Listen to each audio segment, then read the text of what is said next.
Arkadaşlar merhaba, kanalıma hoş geldiniz. Bugün sizlerle beraber Premiere Pro'da efekt kontrol kısmını inceleyeceğiz.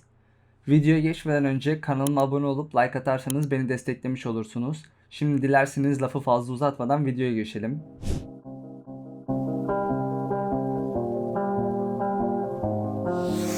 Premiere Pro'ya çalışmak istediğim görüntüleri aktaracağım öncelikle. Burayı çift tıklıyorum. Burada video için seçeceğim görüntüler var. Bu seçeceğim görüntüleri import folder şeklinde aktarıyorum buraya. Görüntüleri aktardım. Şimdi burada sekans oluştururken otomatik bir şekilde sekans oluşturmasını isteyeceğim. O yüzden videoları sürükleyip bırakıyorum buraya. Hepsi aynı kamerada, aynı video formatları ile çekildi. O yüzden sekans oluştururken bir sorun olmuyor. Detaylı sekans oluşturma videosunu bir önceki derste anlatmıştım zaten. Efekt kontrol kısmı sizde eğer kapalıysa şimdi şu şekilde gösteriyorum. Buraya sağ tıklayıp kapatıyorum Close panelden. Window'a geliyoruz arkadaşlar. Buradan efekt kontrolü tıklıyoruz ve kapalı olan sekmeyi açık hale getiriyoruz. Göründüğü üzere geri gelmiş bulundu. Şimdi burada efekt kontrol kısmı Premiere Pro'da yapacağımız bütün işlemlerin, bütün efektlerin yönetildiği kısım. Bu efekt kontrol kısmında bütün videoların, görüntülerin hepsinin burada motion olarak bize ayarlarını göstermekte.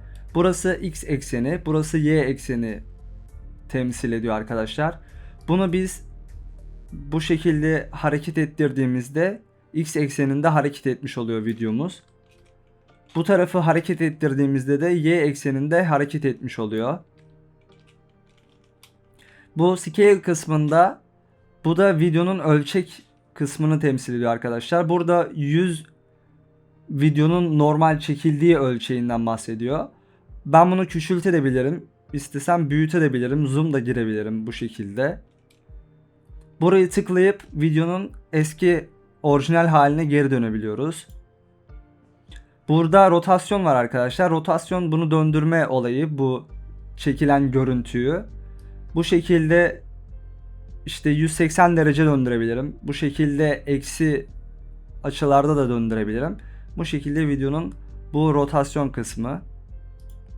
Bu anchor point dediği şey arkadaşlar bu videonun sabit merkezi noktasını temsil ediyor. Bu anchor point dediğimiz noktayı mesela işte kaydırdığım zaman, bu şekilde kaydırdığım zaman mesela videoyu işte bir daha döndürdüğümde, rotate ettiğimde merkezini burası olarak kabul ediyor ve buradan dönmeye başlıyor görüntü. Bu motion kısmını tıkladığımız zaman bu yine anchor point noktasını göreceksiniz arkadaşlar. Bunu istediğimiz yere koyabiliriz. Mesela buraya koyduğum zaman videoyu küçülttüğüm zaman merkezini o nokta olarak kabul edecek ve o şekilde küçülecektir. Ya da döndüreceğim zaman merkezini orası kabul edecektir ve o şekilde dönecektir. Bu şekilde burası. Burada videonun ya da işte görüntünün, fotoğrafın veya herhangi bir şeyin opaklığı var arkadaşlar. Burada da bu görüntüye maskeleme işte işlemlerini yaptığımız araçlar var. İşte bu şekil bir elips aracımız var. Daha böyle dikdörtgen şeklinde bir maskeleme aracımız var. Bir de pen tool'umuz var. Bu opacity buradaki görüntünün opacity'si arkadaşlar. Bunu işte azalttığımız zaman işte sıfıra doğru gittiğimizde tamamen yok olur bu görüntü. Mesela bu da işte şu işe yarıyor. Eğer bu tarz üst üste iki tane görüntümüz varsa birinin üstteki her zaman önce görünür.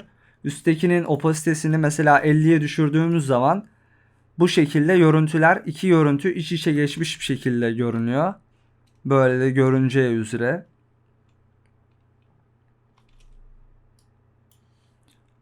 Geri alıyorum.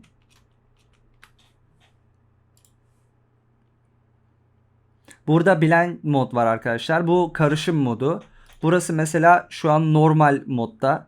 Örnek veriyorum, ben bunu işte screen kısmına getirdiğim zaman üstteki görüntü önce görüneceğinden bu şekilde iki görselin karışımını bize sundu. Mesela bunu screen'e getirip yine opasitesini kısarsam böyle üst üste 2 tane videoyu görüntülemiş olabiliriz.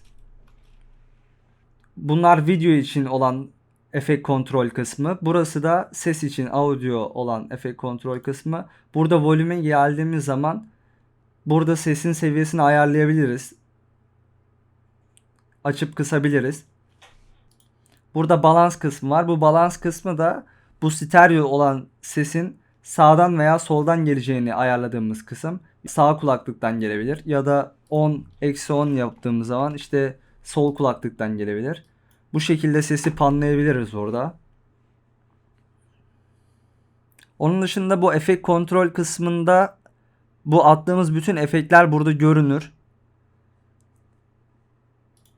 Mesela crop efektini atalım. Bu şekilde efekt kontrolde video başlığının altında görünmeye başladı. Şunları tıklayıp böyle daha düzenli hale getirebilirim. Bu crop efektinin yanında saat imleçleri var.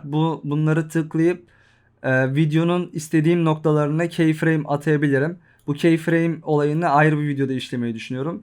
Arkadaşlar efekt kontrol kısmı ile ilgili anlatacaklarım bu kadardı. Videoyu buraya kadar izlediyseniz kanalıma abone olup videoya like atarsanız beni desteklemiş olursunuz. Bir sonraki videoda görüşmek üzere. Kendinize iyi bakın.